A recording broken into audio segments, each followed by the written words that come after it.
lot of ways, his life the last 3 years has been, going from 5-star hotel to 5-star hotel in foreign capitals and being feted as, a modern day Churchill, sort of spirit animal of the free world. I think he understood that Trump was more hostile to him. Indeed, that's why he quasi-campaigned for the Harris-Waltz ticket, which was extraordinary. But I think the fact that he had to go back to Europe and effectively be coached by not only Emmanuel Macron, but also Keir Starmer, the UK Prime Minister, speaks to how poorly Zelenskyy appreciated the domestic political situation here.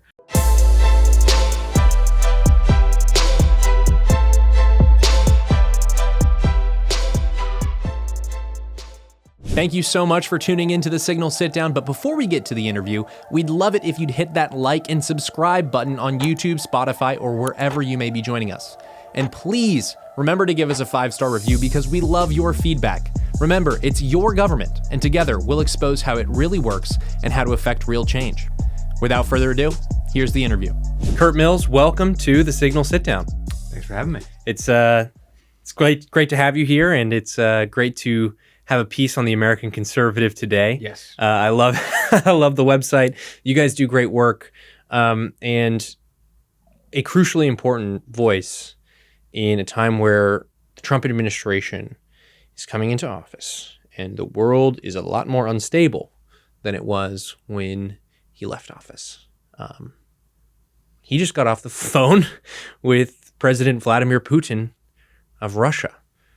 Your current read on the situation in Ukraine as the Trump administration attempts to find some sort of negotiation for a ceasefire? Well, I was talking to someone this morning, and it really does change every day. So I worry that this will become dated by the time this comes out. But I think, we're speaking early this week, Tuesday the 18th. And, I think there's unease about the pace being kept that was set in the first 50 days. So, I would say from January 20th to March, I think 10th was the 50-day mark. It was just an extraordinary full court press on delivering on Trump's promises to end the wars. And I think you've seen in recent hours the reality of the complexity of getting a ceasefire or more enduring peace deal, an armistice done with the Russians, and then obviously the more tricky and problematic issue of the Middle East portfolio, where I think Trump's a little bit more all over the map.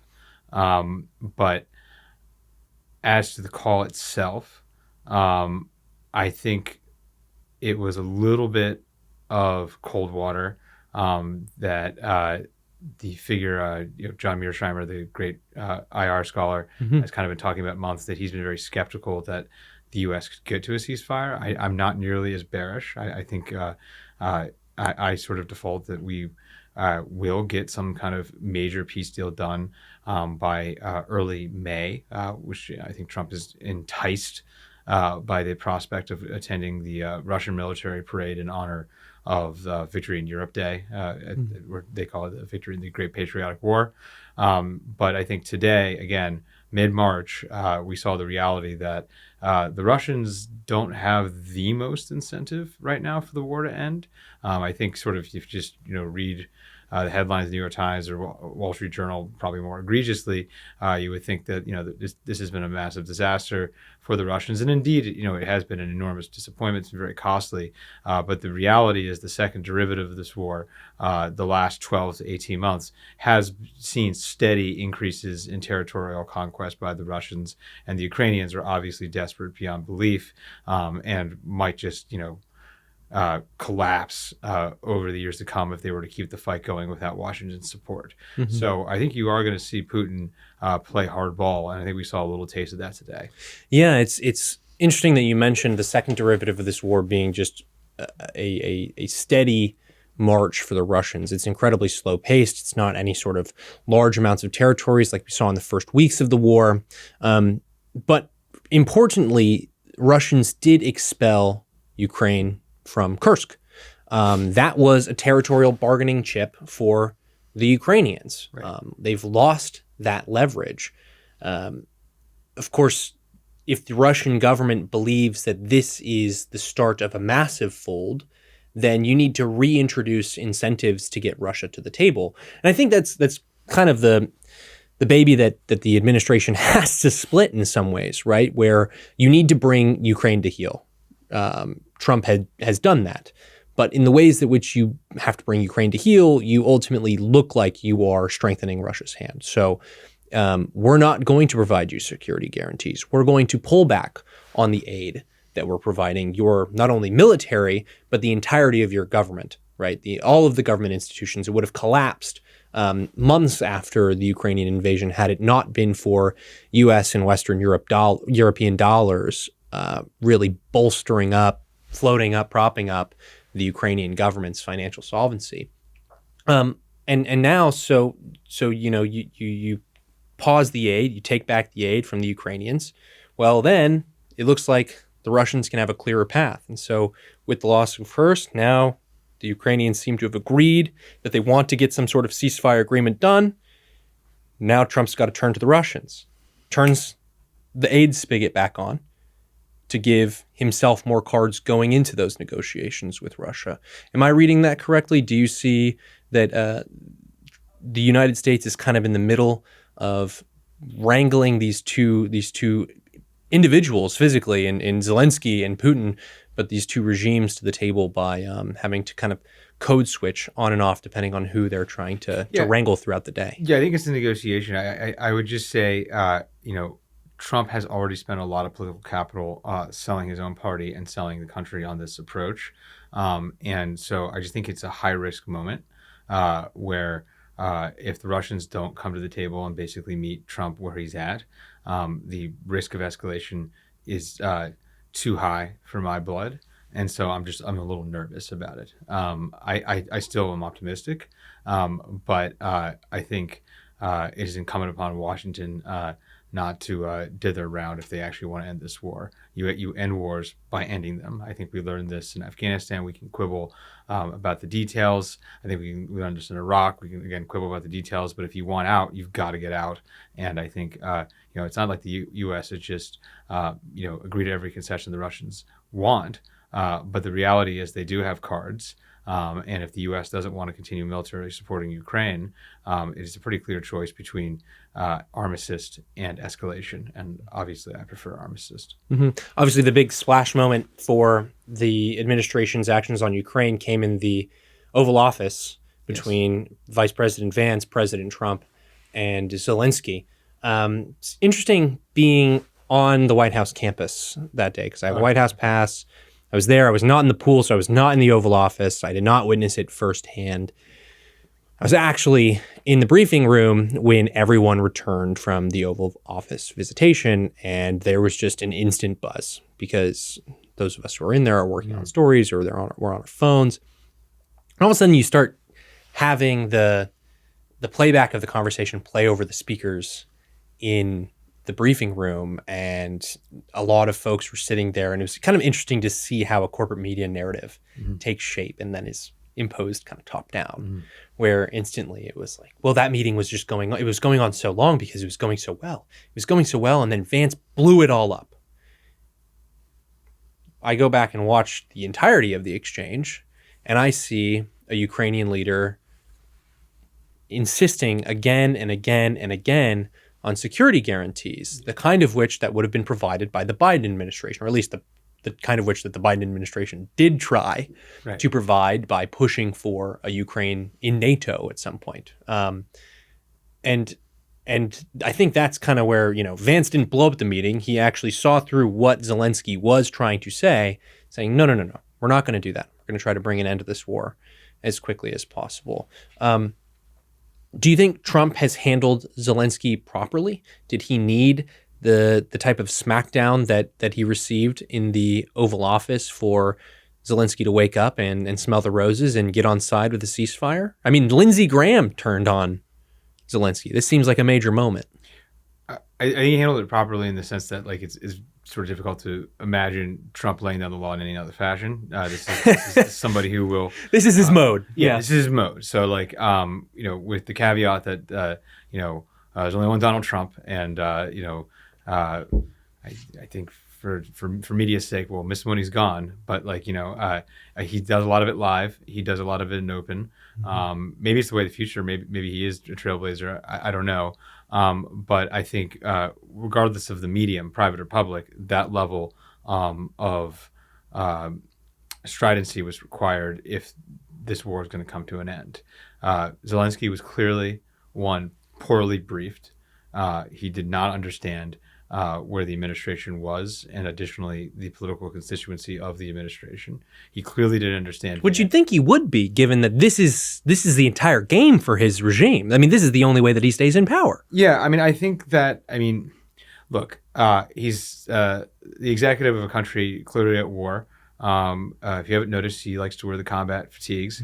But I think in a lot of ways, his life the last 3 years has been, going from 5-star hotel to 5-star hotel in foreign capitals and being feted as, a modern day Churchill, a sort of spirit animal of the free world, that kind of thing. And, I think he understood that Trump was more hostile to him. Indeed, that's why he quasi-campaigned for the Harris-Waltz ticket, which was extraordinary. But I think the fact that he had to go back to Europe and effectively be coached by not only Emmanuel Macron, who has a 10-year relationship with Trump, but also Keir Starmer, who has the UK Prime Minister, who has a much newer relationship with Trump, speaks to how poorly Zelenskyy appreciated domestic political situation here. His contempt for the vice president seems obvious to me, but the fact that he couldn't check that emotionally when all the cameras were on, when his entire nation, in theory or in reality, was on the line, speaks to the level of recklessness and lack of preparedness for this moment that our client over in Eastern Europe has. It is really extraordinary. I don't doubt his talents in other spheres. I don't doubt his bravery.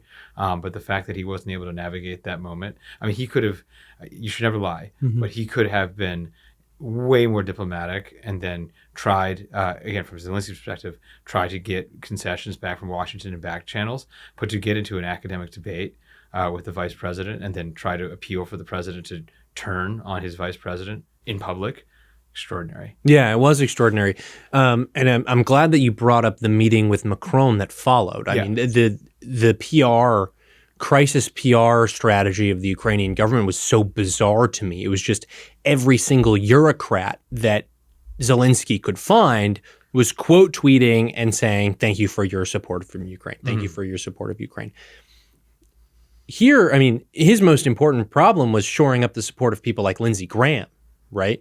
And not shoring up the support of Western Europe. There was already some security commitments coming in from Western Europe. Western Europe kind of recirculated those security commitments in the wake of what happened in the Oval Office. But his meeting with Macron, if folks remember, we're reaching a little bit farther back to set up, I think, our most up-to-date analysis of the Ukraine war. But if people remember, Macron came in only a few days prior to Zelenskyy into the Oval Office, met Trump at the Oval, and it seemed like they were getting along quite well. It's this interesting dance that Macron has with Trump, and I think Trump kind of likes Macron's style, and it's not always about values or policies. He just likes somebody's vibe. And so Macron's able to kind of dance, walk this tightrope with Trump for the last 10 years, as you said, right? And it's an impressive thing to walk the tightrope with Trump for 10 years. Ask Mike Pompeo, ask Nikki Haley, ask at some points Lindsey Graham, right? All these people. Macron has the advantage of not working for him, but yes. Yes, that is true. But point being, the European read on how that went, it seems like the French want to become a little bit more assertive in the space, a little bit more assertive about the security that they can provide for Ukraine, knowing that the Americans want to focus on their issues at home. Yeah, look, I think remember if it's directly quoted or it was one of these books, but I think there's the Trump line that Macron is either a bastard or a son of a bitch, but he's for France. And it just feels a very believable series of words that the president would put together. I think he's had a very strong relationship with him throughout. I think some of it is almost puerile interest. I think he's per all the reporting, the classified documents case that got him indicted, or the boxes hoax, if you prefer Trumpian parlance. The allegations were some of them were sort of classified files about Macron. He's clearly quite interested in the premier of Élysée. And I don't think that's changed. And then additionally, again, Macron runs in 17 as the sort of antithesis of Trump, right? I mean, that was at the time seen as when the sort of national populist wave crested. But since then, he has moved, I think, decidedly right. There's been interregnums, after being, I think, the most willing within the European establishment to do whatever it took to avoid a Russia-Ukraine war. He had a flirtation as Ukraine hawk. That has been discarded as far as I can tell. And he seems all chummy with Trump. And again, not that Trump is can be rolled, but I think he can certainly be flattered. And the fact that the Prime Minister of the UK, who is he's not hard left. He's part of what's, I think, known as the soft left, which is to say, he's to the left of even Tony Blair or Gordon Brown. This is probably the most left-wing British Prime Minister since the 70s. The fact that he can get on with Trump and Zelenskyy can't even, get out the door speaks to, I just think how histrionic his management of the relationship is. Yeah. And they come to the table in Saudi Arabia. Yeah. And because Zelensky's had, again, I'm just pounding this guy now. Yeah. But he was able, the Ukrainian government was able to get javelins out of the United States, which is a move that Obama wouldn't do. And yes, the Zelenskyy relationship helped get Trump impeached, but it's not like Trump has refused to meet him. He met him as a candidate. It's not like Trump won't hear it out. And the fact that just he came there and he sort of recited bog standard center left transatlantic globalist pablum to the president, and then particularly the vice president, who's marinated in this sort of intellectual milieu on this stuff, just malpractice on the part of Kiev. And all of a sudden there were calls from even establishment Republican figures that they ought to get a new negotiator, that they ought to get Zelenskyy out of the way. Right. There was speculation that they were trying to sort of regime change in Kiev. I think that was I don't think that was. I just don't think it was fundamentally premeditated. I mean, I don't think so either. But that the conventional narrative was that it was. I mean, the Sunday shows, the weekend after, and the Democratic leadership was just lockstep. Right. This was an ambush. This was a mugging. I don't think that's what we saw, and I think the news story sort of died because a lot more is going on. But it was a very much a reminiscence of how talking points have been developed, I think, in the smartphone age over the last 10 years, or in the Trump age, which is contention is formed, i.e. Russia has compromised on Trump, or we have to lock down for COVID, or the narratives around the summer of BLM are unassailable. And then it is just repeated, or that 1/6 is the same as 9/11, right? It's very stylistically. Right. And it is just repeated. And it becomes an unquestioning orthodoxy within, I think 40 to 50% of the country, but more importantly, a lot of the powers that be within the country. And I think it's getting less and less effective, but you saw that attempt with that meeting. No, absolutely. And that's it's part of what I was getting at, right? And it's most nascent. No. But it was in its most nascent form, what I saw in the briefing room, which was the meeting was going well, and then Vance blew it up. Right. And then it turned into Vance doesn't like Ukraine, ergo Vance blew up the meeting intentionally. And then it was, actually, there was this entire Hamlet-esque play right. put on by the king Right. to show you what, like, how exactly he's going to kill you, right? Or Hamlet put on to show the king how he's going to kill him. So it was it was Trump flattering Zelenskyy, positive vibes going back and forth, and then all of a sudden haymaker drops from Vance, and then Trump can even drop the hammer harder. I mean, that takes a amazing amount of talented political coordination in front of 50 plus cameras. I don't think that is at all possible. And yet, this, what started off was Vance saw the meeting was going well, and then he blew it up, quickly turned in the corporate media, it quickly turned into this whole thing must have somehow been orchestrated for them to defeat Zelenskyy so badly. And maybe that's a consequence of them building up the Ukrainian leader undeservedly, which is, it's definitely possible. But more importantly, I mean, Zelensky's kind of out of credibility after the White House meeting, and they end up in Saudi Arabia. It's interesting to me that these talks are taking place in Saudi Arabia. Apparently, Trump and Putin agreed to meet soon in Saudi Arabia to continue talking about a ceasefire that would lead to a more permanent agreement. Okay.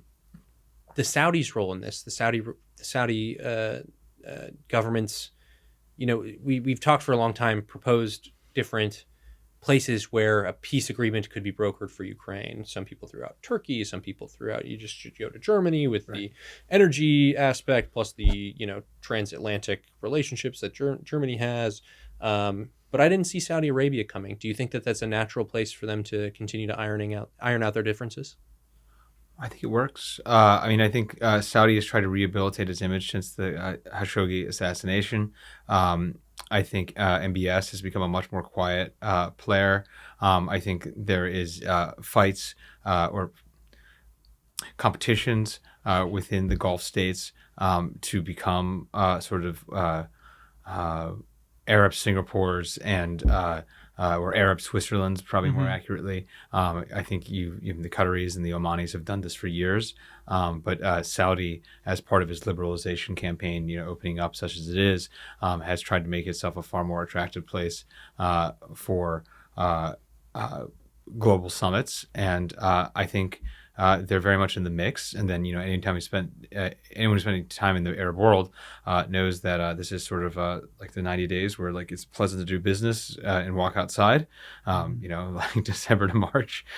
So I think that the timing worked well for that. It was getting bad for Biden when he flew to Saudi in July about oil prices. It's not ideal. No, I think it makes sense. And I think you have seen, Zayed, the head of UAE, has always been extremely canny.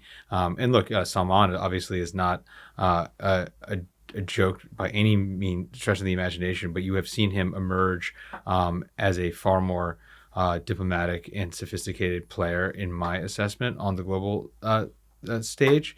And you have seen, concordant with that, very interesting things going on with the Gulf Cooperation Council, sort of anchored around Saudi, UAE, and Egypt.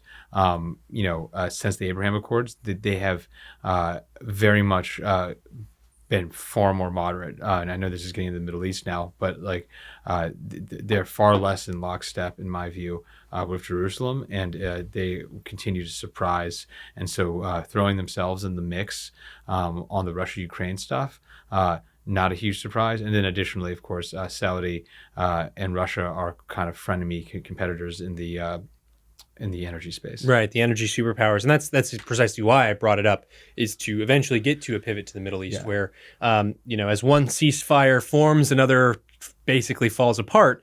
But my last question is, as we stare this Russia-Ukraine ceasefire in the face, right? This is just a ceasefire. It's to move us towards a negotiation for peace in the war. As we've seen with the Israel situation, a ceasefire does not mean the end to a war, and particularly in that region. And we'll see if it's the case with Russia and Ukraine. But history speaks powerfully there. Part of what was supposed to be signed at the White House before Zelenskyy's premature departure, and could be part of the ceasefire agreement or the peace agreement moving forward, is this mineral deal, where American assets presumably would be on the ground, where there is as much profit as you could derive from that. Nevertheless, you're putting American assets, whether it's private assets or public assets, in harm's way. And I think that in part was the thing that ticked Vance off a lot in that meeting that we were previously talking about, which is, why are you talking to me? Why are you lecturing me about security guarantees when this minerals deal is going to put American assets on the ground in very important areas of Ukraine, and the American government, the Trump administration, is going to be tasked with protecting them. So while I cannot give you, Vladimir Zelenskyy, a security guarantee to your face, I can position things in convenient places where it creates an effect like a security guarantee, or at least I want to protect my own assets and I'm going to mix my assets with yours. Therefore, all of our assets will be protected. Do you think that that's kind of what's inspiring the minerals deal aspect of this, or what do you think's at play here? Is it just that, we, when Trump was running in 2016, he said, yeah, we did all these wars and we didn't even get the oil. Is it that simple, or is there something more here? I think he is intrigued by mercantilist and accumulating spoils of war kind of arguments. But my view of these arguments are that they are cynical and sinister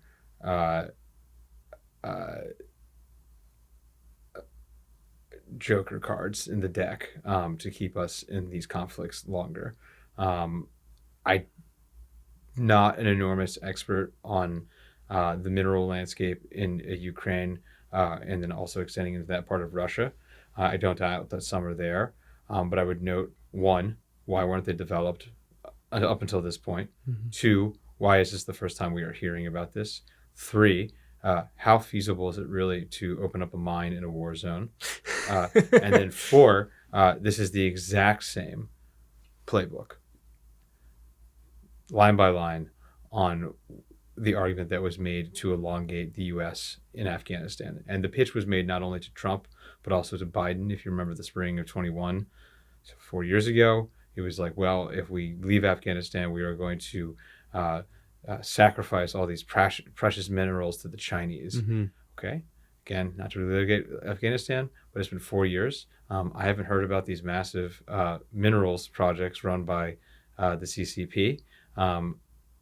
So that tells me either they're there, they're not there, or it's far more murky to get this stuff out of these dangerous parts of the world. Mm-hmm. So for our purposes, I don't think it really matters. I haven't investigated this fully, but I think there's some circumstantial evidence that actually some of the original minerals discussion it originated around someone you already mentioned, which was Lindsey Graham. So again, I think the president's a very smart man. Clearly, people had doubted him, and he's become the president twice. But I think this is essentially designed to trick him into staying in the war longer. If the price of minerals deal is, U.S. forces on the ground that could be shot at by Russian forces or Russian militias, or who knows, it's a war zone in a fairly dicey part of the world. A U.S. contractor gets killed. It's a major problem for the White House, and I think they know that. Yeah, and another place where they're trying to wrap up a war is Gaza, yes. Israel. Just because there wasn't enough going on. Yeah. The ceasefire that was in place has now been broken. Mm-hmm. Now, technically, this phase one of the ceasefire expired on March 1st. It was basically continuing until the Israeli government says that they had uncovered plots to rearm and reinforce by Hamas, and that they are going to go forward. They went forward with preemptive bombing campaigns that have killed 400 Palestinians. That's the latest on what's happening in Israel. Why is this happening? I guess is the best way to ask. Why is it that the Israelis decided to go forward with a preemptive strike when phase two of this ceasefire was supposedly coming? Well, I mean, look, I've made a lot of public comments about this. I think the basic reality of the Middle East And the basic reality of Trump's political coalition is that there are facets of his political coalition that want escalation in the Middle East. I think it is a minority of his coalition. I don't fundamentally think he needs them. And we're people of that perspective, or he has to choose, and he should choose the realism restraint contingent, which I think is far larger in this country, especially in his own party. But the basic reality with Israel is that the Netanyahu government is unstable. Benjamin Netanyahu is a wartime prime minister, and he's been compared to Winston Churchill, and I think it is a apt comparison because when the war ended for Mr. Churchill, his countrymen threw him out. And I think for Mr. Netanyahu, the stakes are far more extreme. He's been in this job off and on for 25 years. The first Netanyahu government was in the mid-90s. And if he loses, it's very possible that he will go to prison or suffer major seizure of his assets, et cetera, et cetera.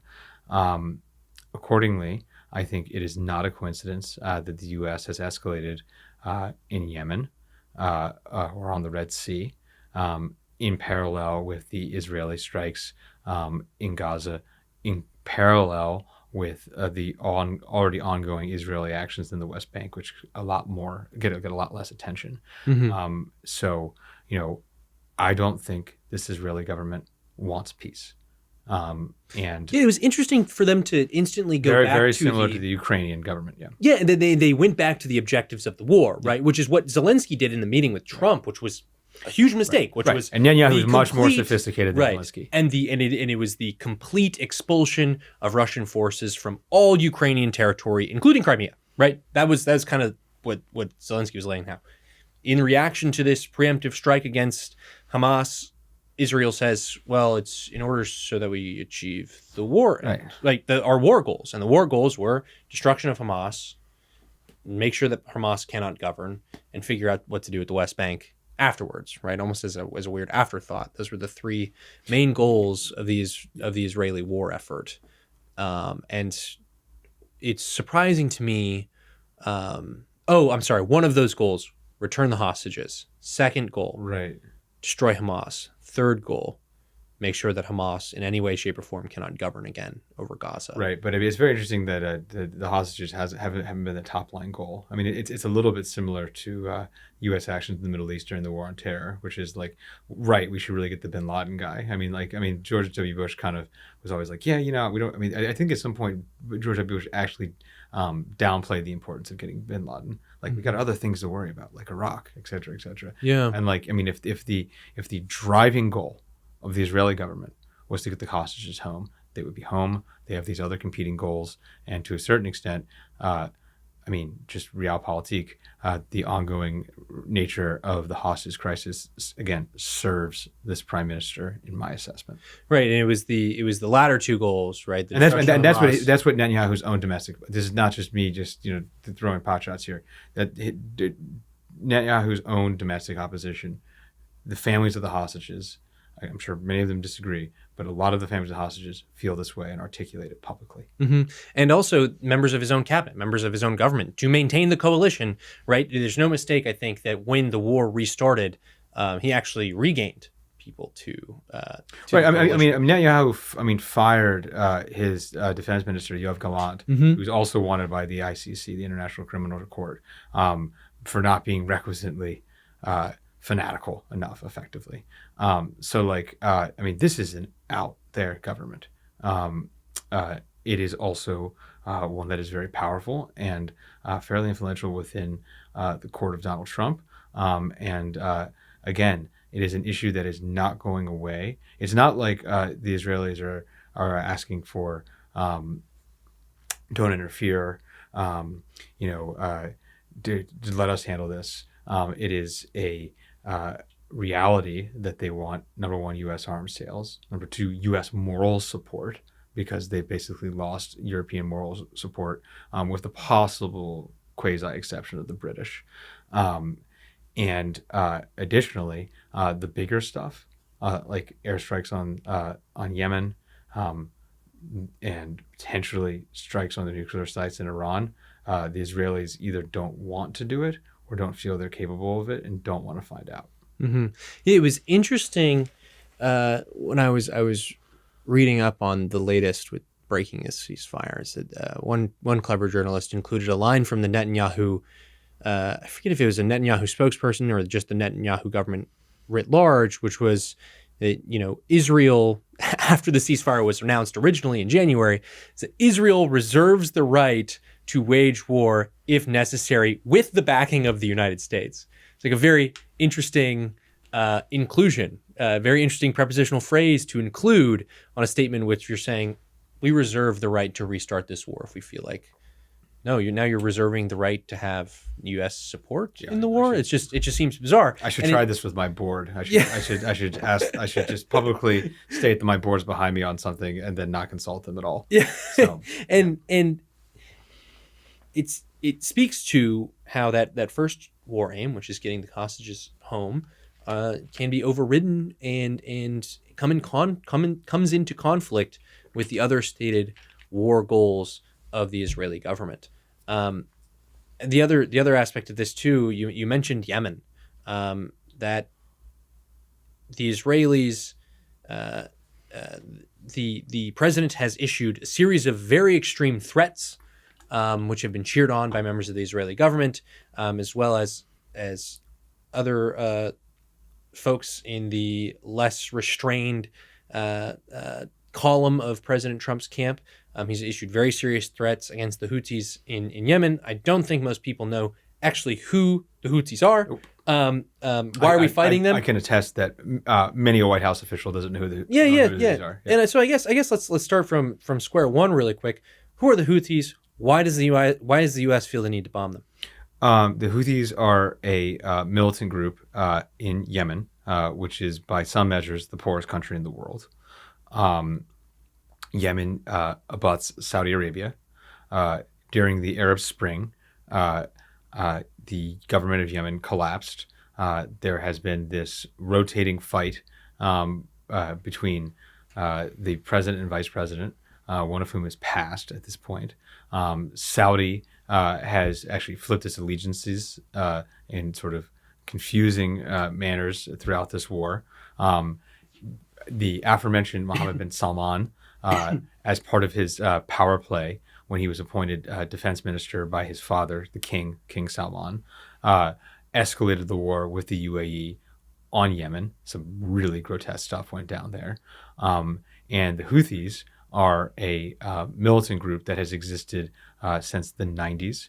It was founded by Mr. Houthi. It's literally named after the guy. It's one of my favorite things about the Houthis. And there are allegations that they are basically controlled by Iran. I think those allegations are soft. I think they are clearly partners. But again, like a lot of parts of the Iranian network, you're talking about collaboration between Persians and Arabs. And additionally, the Houthis have shown a mettle for fight that the Iranians have not shown since the assassination of Soleimani. And so they are very much aligned with Iran, but they are their own actor. They have consolidated control over Yemen in recent years. And as part of their brotherhood, as they see it, with the Palestinian cause, they have since October 7th blockaded and terrorized vessels and commercial ships in the Red Sea. It is a point of leverage they have, but they maintain that they won't do that, and that they'll play a ball if they get concessions, number one, on the Yemen conflict, which is way less ongoing in a sense. Like the Saudis aren't bombing them every day like they were in 2016. Mm-hmm. But two, that the Palestinians are treated humanely and that they are moved, towards a sort of ceasefire arrangement with the Israelis. They, again, sort of zooming forward now, what has occurred in March is that they thought that the agreement was spiritually broken, and they have gotten more agitated.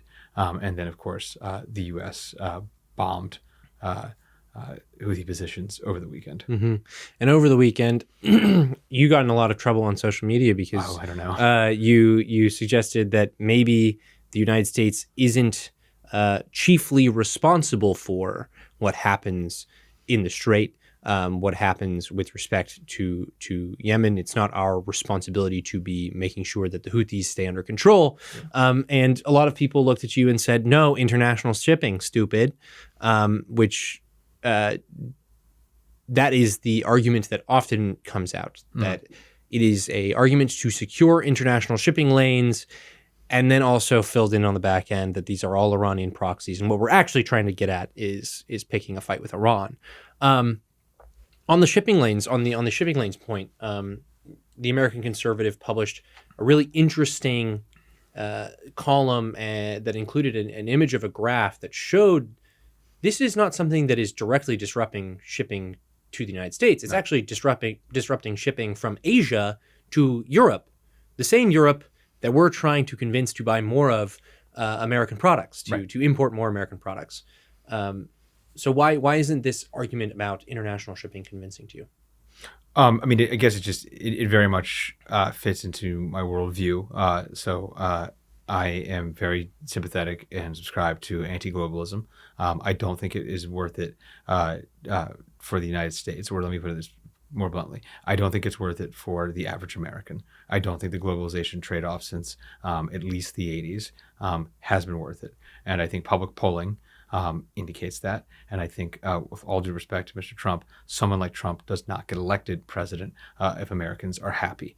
That level of outsider was unprecedented, and his return to the White House, 100 indictments, even more unprecedented. I think in parallel to that, the U.S. should re-examine a lot of its approaches to international affairs.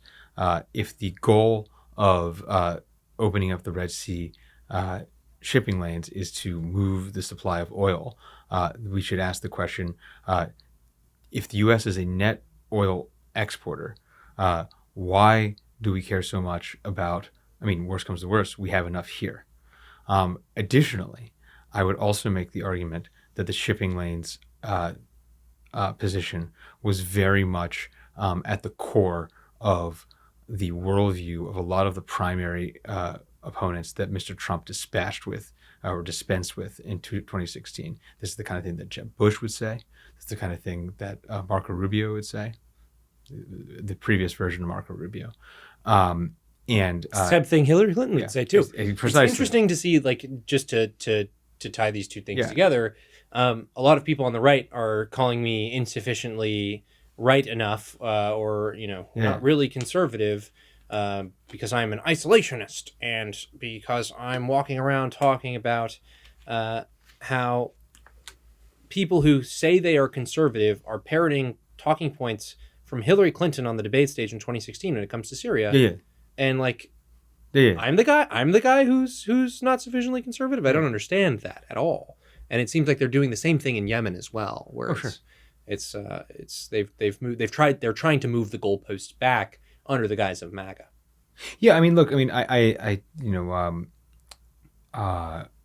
our mutual colleague and friend Jude Russo, I think, kind of put this correctly in the sort of first 50 days of the administration, that maybe Trump, the sort of speed and the urgency of which his administration seemed to be acting was very reminiscent of potentially a conservative FDR or a Republican FDR.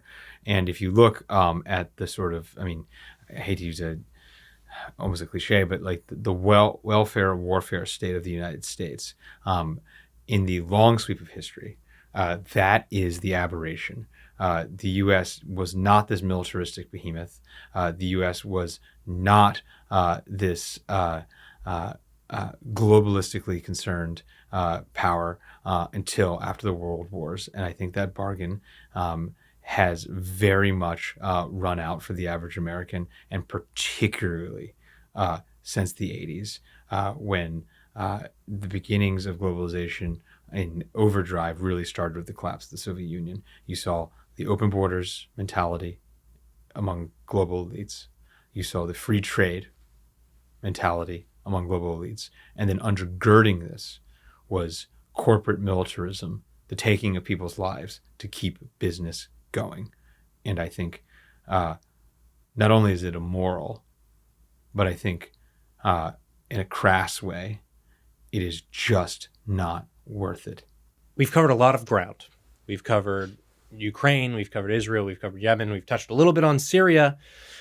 And of course, Iran always percolating in the background. We didn't even get to China. Well, we should say on the Red Sea thing, though, I mean, we are engaging militarily to ensure the shipment of Chinese. I mean, look at the companies that are major in a major way moving through these sea lanes. We are doing China's work for them. If the Chinese are so concerned about their shipping, the Chinese military can go in and fight the Houthis. I don't think they're going to do that because the Chinese aren't that dumb. Yeah, and all this is to say, we end our conversation the way that it started, which is the world is a lot more unstable than Trump left it. And now he's tasked with fixing it. He's trying to make motions in that direction. But in totality, I guess if you could just give in sum, these are the stakes for the Trump administration if they can wrap up these wars. Sure. Yeah. I mean, I think I think I've said it before. We haven't had a better president since Nixon. So, and obviously Nixon left office in resignation. So not exactly the ideal term in office. I think that's it strikes at how grim my view of the last 50 years really is in terms of the management of the country's unbelievable inheritance. I think, though, if you had to analyze the Nixon term, he made an error by running as the peace candidate in 1968 and then getting himself sucked in and again and again and again to the Vietnam War. Now, the worst of it had ended, if you look at U.S. deaths, by 70.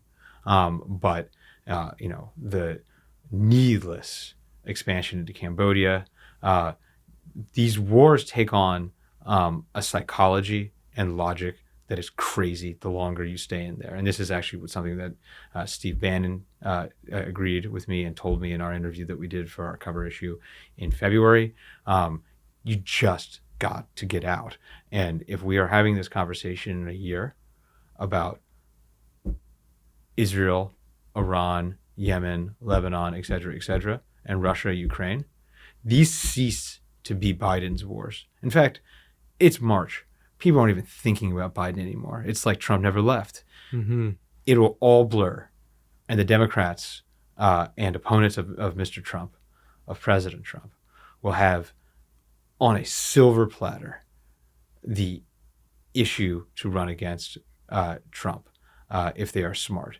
And additionally, a lot of Democrats internally have compared the 2024 election to the 2004 election in the sense of like a popular vote sweeping gut punch for what they thought the country believed in and for what the approach, how poor their approach was at winning votes.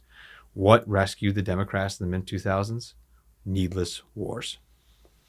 And a young man named Barack Obama who's willing to talk about it on the debate stage. Yes. And no one dislikes Mr. Obama, or at least historically, I think maybe likes him now as much as Donald Trump. And if he doesn't want his legacy to be a successor like Mr. Obama, I think he'll consider some of what we've discussed today. Curt Mills, thank you for joining us on the Signal Sitdown. But before you go, tell people where they can find you and your work and the American Conservative. Sure, yeah. I'm at Curt Mills on X, CurtMills. You can just Google me. The website is theamericanconservative.com. We were founded in 2002 as a hub of conservatives and friends against the Iraq War. And I think our work is as essential and timely as ever. That is so true, as someone who writes for the American Conservative from time to time. Thank you for joining us on the Signal Sitdown. We will see you guys next week.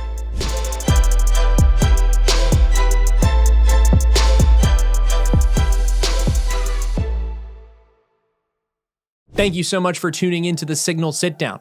Before you go, be sure to hit like and subscribe on YouTube, Spotify, or wherever you may be joining us. And please remember to give us a 5-star review. We not only love your feedback, but it really does help the show. Remember, it's your government, and together we'll expose how it really works. See you next time.